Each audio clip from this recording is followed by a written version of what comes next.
Приветствую компанию Экатон на выставке Open Village. Меня зовут Сергей Грива, я руководитель строительной компании Борстрой. Мы аккредитованные партнеры-строители производителя блоков Ютонг и 4-й раз строим свои дома на выставке Open Village. Пойдемте, я вам покажу наш инновационный каменный дом. Это елка, планкин, и отделка каменного дома может выглядеть и таким образом, что визуально ты не можешь отличить его от деревянного дома. Дом всего лишь 90 квадратных метров, и его основная особенность то, что этот дом может расти. Вот мы сейчас входим в кухню-гостиную.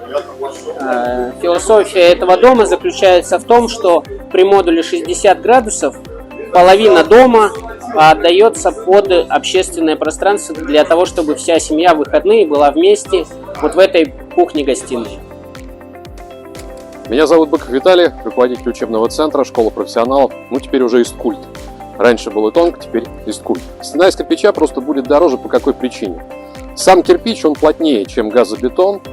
Соответственно, из-за высокой плотности, да, у него чуть хуже теплотехнические характеристики. И для того, чтобы стена удовлетворяла теплотехническим характеристикам, его просто надо брать толще, да. Соответственно, в объеме кирпича просто будет больше. По одной простой причине. А дальше вы просто сравниваете куб кирпича, да, куб газобетона и смотрите, какой вам объем необходим для строительства одного и того же дома.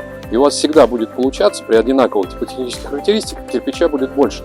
Плюс не забывайте, кирпич монтируется в основном на смесь, да? Газобетон монтируется на специальный клеевой шов. Толщина клеевого шва 1-2 мм, ну максимум 3. А толщина у нас цементно-песчаной смеси при монтаже того же кирпича, ну, где-то от 8 до 12 мм. И получается, что у нас ЦПС будет раза в 3-4 по объеме больше при монтаже той же стены. И изначально на кирпиче все будет дороже. Не потому что кирпич хуже, а просто у него плотность выше. Все-таки теплотехника газобетона – это лучшая теплотехника в камне. И на сегодняшний момент, с точки зрения внешних контуров, именно в каменном домостроении газобетон, конечно, впереди планеты всей. Потому что газобетон на сегодняшний момент – это, наверное, самый современный каменный материал, который есть.